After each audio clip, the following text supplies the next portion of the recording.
हाय दोस्तों, मैं राजकुमार राजपूत। जैसा कि आपको पता है कि मध्य प्रदेश पुलिस भर्ती और उसके साथ साथ अब गृह विभाग में मतलब मध्य प्रदेश पुलिस में सूबेदार और एएसआई पद मतलब सहायक उप निरीक्षक के पद पर भी भर्ती आ चुकी है। तो बहुत से दोस्त यार हैं जो मुझसे जुड़े हुए हैं, उनका कहना है कि सर इतने कम समय में क्या हम सिलेक्शन कर ले सकते हैं, अब हम क्या पढ़ेंगे, अब तो हमारे पास 1 महीना है।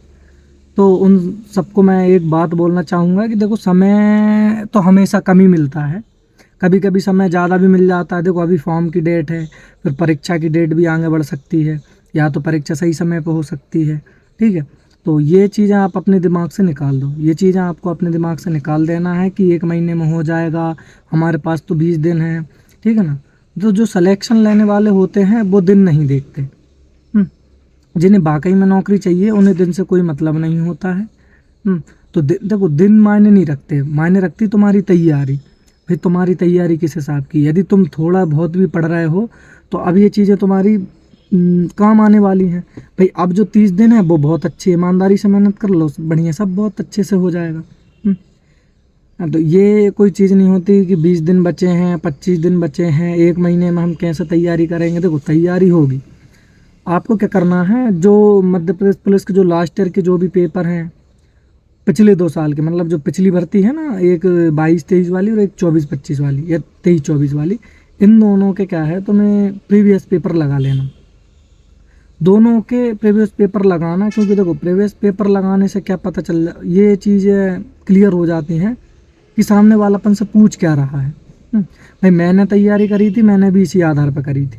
देखो हमारे टाइम पे भी दिसंबर में उनने बता दिया था कि तुम्हारी 8 जनवरी से परीक्षा है। फरवरी में मेरा पेपर था, मुझे भी 1 महीना ही मिला था।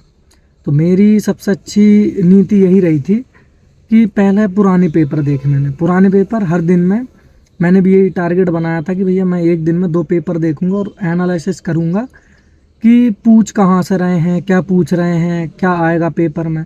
वो चीज़ें अपन को, जो पुराने पेपर हैं ना, जो पिछले साल के पेपर हैं, वो पेपर सॉल्व करने से अपन को ये चीज़ पता चल जाती है कि ये किस चीज़ को टारगेट पर रख रहे हैं।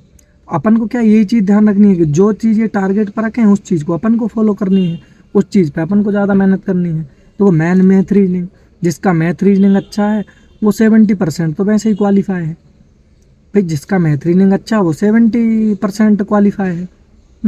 30% का है तो 30% को आपको मेहनत करनी है। भाई 30% मेहनत आपको हर चीज़ में करनी है। आपको साइंस भी करनी है, आपको जीके में एमपी जीके, ठीक है, भारत का जीके, सभी जीके कंप्लीट करने। अब देखो, कंप्लीट करने का ये मतलब नहीं कि आप उनको डीप में पढ़ो, बहुत गहराई में पढ़ो। स्मार्ट स्टडी, इतना ध्यान रखो कि अपन वहाँ जो पूछ रहा है उसका आंसर दे सकें। ठीक है, देखो कम समय में स्मार्ट स्टडी होती है, कम समय में स्मार्ट स्टडी करते हैं अपन लोग।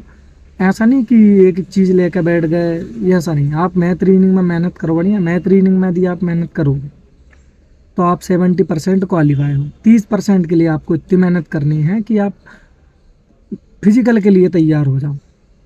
भाई अपना नाम फिजिकल के लिए आ जाए। हाँ देखो, अब कुछ लड़के ऐसे भी होंगे जिनका फिजिकल अच्छा है, पेपर में कमज़ोर है, तो वो इस चीज़ पे फोकस करें कि भाई मुझे पहली लिस्ट में आना है, दूसरी लिस्ट में तो मेरा हो ही जाएगा। मैं फिजिकल में अच्छे नंबर ले आऊँगा। लास्ट भर्ती में यही हुआ है, जिनके पेपर में कम थे उनने फिजिकल अच्छा दिया, उनके नंबर अच्छे आए, उनका सिलेक्शन हो गया। अब सिलेक्शन लेने की बारी आपकी है। आपको सिलेक्शन लेना है, पर आपके दिमाग में क्या चल रहा है, क्या सर मैं ये 20 दिन में कर सकता हूँ। आप ज़रूर उस चीज़ को 20 दिन में कर सकते हो। ये चीज़ ध्यान रखना, और आगे भी मैं आपको बहुत सारी अच्छी बातें बताऊँगा। जय हिंद, जय भारत।